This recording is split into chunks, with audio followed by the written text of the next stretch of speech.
Hey, what's happening, everyone? Trader Tim here from EminiMind. In this video, I wanted to walk through Tradovate, the platform that I use to execute my futures trades. And I realized I hadn't done a video on this, and there's lots of good stuff that we can talk about because I set my charts up a little bit different than they come stock, as well as my trade ladder. So the first thing you probably notice is how clean my charts look. Uh, in 99% of cases, you don't need a million indicators on your chart and 50 different charts. The simpler and cleaner you keep your trading screen, the easier it's going to be to trade. So we'll start with the dome, and then we'll go over to the charts. I guess the first thing I should mention today is we're in expiration week, which for futures means rollover week, which means the September contract is no longer the front month.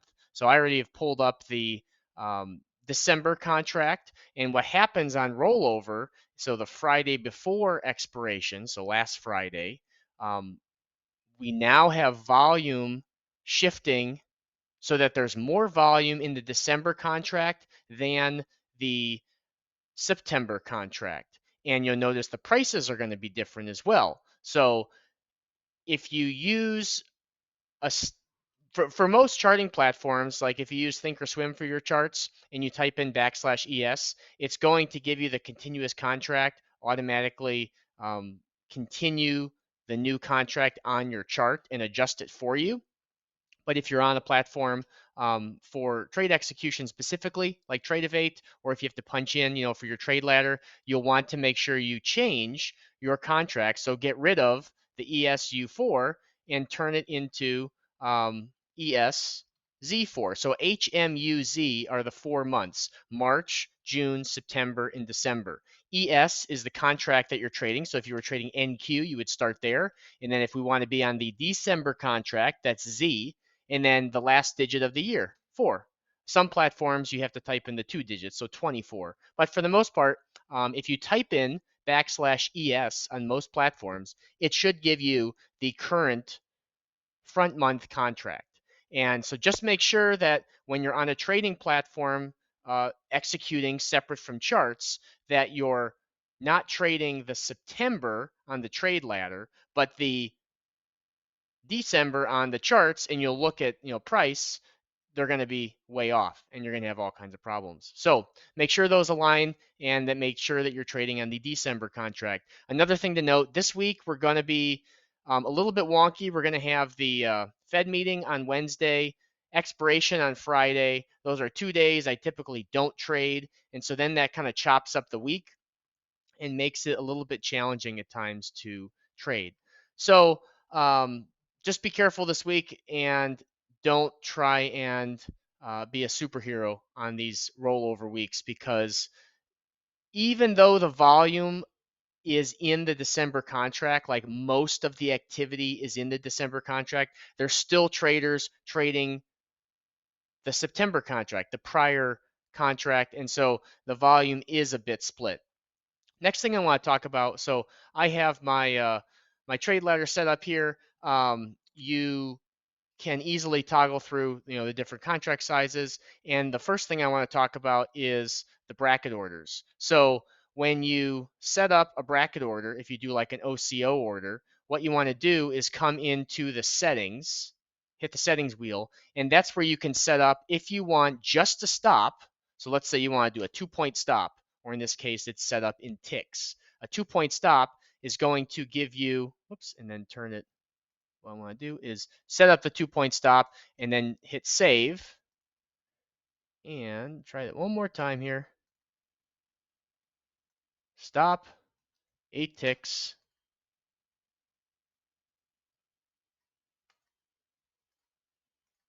add a new name.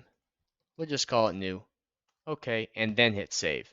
And then when we come down here, we can find that bracket that we just set up. And now when I bring my order up here, if I put my order in down here, it's going to put my stop order in as well.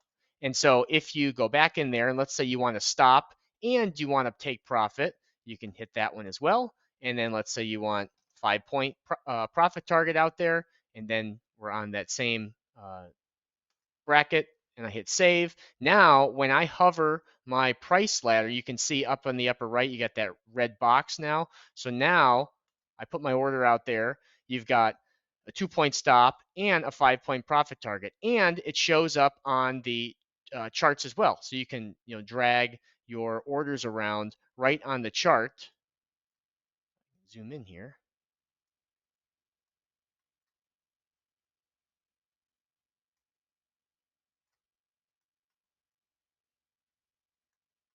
Like that. And you can move the orders up and down if you want to put it, you want to put your order below the hammer here. You want to move the order to be above the hammer. You can just click and drag it right on the chart, move your stop orders around, and they'll mimic what you have on the trade ladder. If you put your order on the trade ladder, you move it up and down, it's going to move up on the chart. So that's a nice handy thing where they're linked together. The Tradovate charts in themselves aren't my favorite, but if you keep things simple and you keep it clean, it's fairly easy to work with. So if you go into this set little view settings wheel up here, one thing that's super, super important is you're going to want the dome settings to be left click for limit and left click stop. I prefer that because if you have to be thinking about, okay, I'm on the left side of the chart, I got to click on the left button. If I'm on the right side of the chart, oh, do I need to click with my left button or the right button? That is super helpful to just keep things uniform. And so I prefer to have this limit order is a left click and a stop order is a left click. From the chart perspective, we'll go into the settings here. Let's see, we don't want bar content. We want configure chart elements. And so in here, I have a custom time frame. So rather than being on 24 hours worth of data, I'm on Pacific time. So my start session is just the NYSE open to the NYSE close. And so that's going to be the 4:15 close, the settlement close. I also change my colors on my candles just so they're not so bright on my eyes. You can have it show your orders on the chart. I choose not to just because it just adds clutter, but that's this show fill button there. And then this is start session, end sessions where you would change the time. So I find it helpful to just have the trading hours only on here so I don't have as much junk on my chart. And then I just keep this one to a 5-minute. Like I said, I do use thinkorswim charts, and that's where I have a little bit more data as far as my 1 minute and my 512 tick chart along with my NYSE tick. But this is gives me a decent picture, and then when I do put orders over here, they're going to show up, and I can just kind of verify the prices that I'm seeing on both platforms. I would prefer to have these buy and sell market buttons go away, but you're not able to do that. The exit at market, if you click on the down arrow, you can just have it be like cancel all instead. But it's every once in a while, if you have to kill a trade, exit that market is going to do that. Whereas, if you have to think about, oh, do I need to buy market, sell market? You want to have like an emergency shut off button, and that's what this middle button can do. So that's really it as far as keeping your trade platform as simple as possible. Um, there are a lot of smaller, intricate settings that you can come in as far as like all I have is volume as far as the indicators go. There are lots of other indicators you can pull up. One other thing I wanted to mention, if you go into, let's see, application settings and then add-ons, you can come down here. The group trade is what's going to give you like the ability to copy your trades across multiple accounts. There's things in here like free indicators. I don't know why you have to turn that on, but if you just hit activate, then you can activate that. And if you want to like API access, you could buy that. That's where you do that stuff in the add-ons. So there's a few other things you can link in here with the add-on button. Otherwise, that's how I set up my trading screen. You want your trade ladder to be super simple so that you're not at risk of making mistakes. I don't have the histogram and like all the extra bid ask on my chart.